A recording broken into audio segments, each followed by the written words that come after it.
Baik, di awal ini akan kembali diingatkan mengenai konversi radian ke derajat. Jadi, sekedar mengingatkan, pi radian sama dengan 180 derajat. Berarti 1 radian sama dengan 180 dibagi dengan pi derajat. Itu artinya 1 derajat sama dengan pi per 180 radian. Nah, untuk lebih memudahkan, tabel di samping menunjukkan konversi antara radian ke derajat. Nah, khusus untuk sudut-sudut istimewa. Yang akan kita bahas untuk pertama kali adalah untuk turunan fungsi sinus dan kosinus. Nah, ini ada beberapa cara penulisan turunan. Jika Y sama dengan Fx sama dengan sin X dengan X dalam radian, maka Y aksen.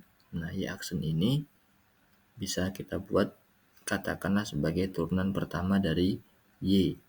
F aksen X itu turunan pertama dari Fx. Nah, jadi kalau Y sama dengan Fx sama dengan sin X, maka turunan pertamanya adalah cos X.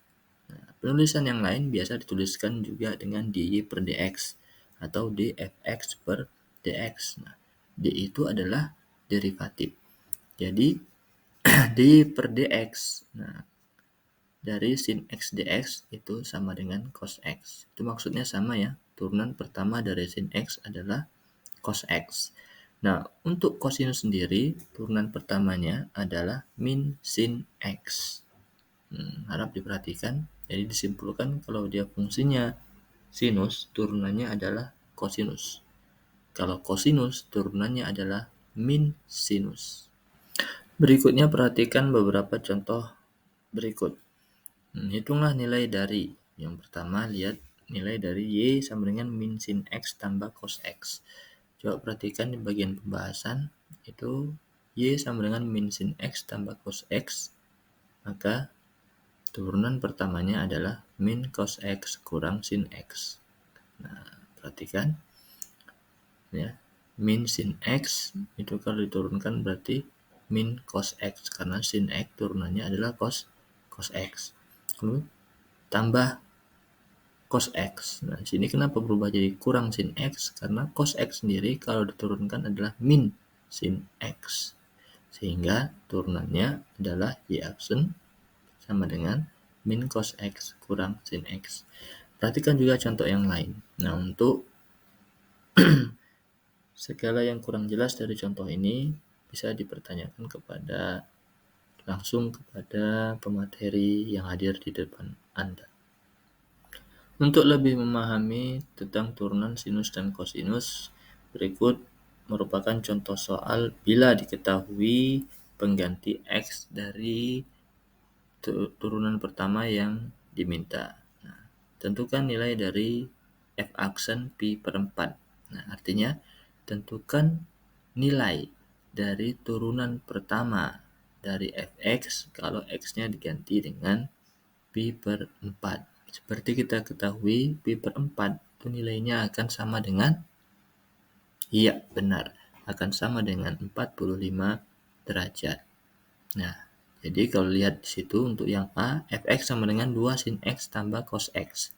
Ingat kembali bahwa sin X itu turunan pertamanya adalah, iya, cos X. Dan cos X adalah min sin X. Sehingga kalau dicari turunan pertamanya daripada Fx, hasilnya tentulah 2 cos X dikurang sin X.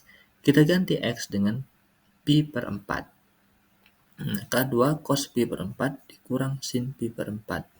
Pi per 4 itu 45 derajat. Berarti 2 dikali, cos 45 derajat adalah setengah akar 2. 2 dikali setengah akar 2 dikurang sin 45 derajat juga setengah akar 2. Jadi 2 kali setengah akar 2 dikurang setengah akar 2. Nah, dapatlah hasil akhirnya adalah juga setengah akar 2. Untuk yang B, perhatikan efeknya yang diketahui adalah 3 cos X ditambah sin X. Berarti, gampang aja kan? Cos X itu turunan pertamanya adalah min sin X. Sehingga 3 cos X turunan pertamanya pastilah min 3 sin X. Sedangkan sin X turunannya adalah cos X.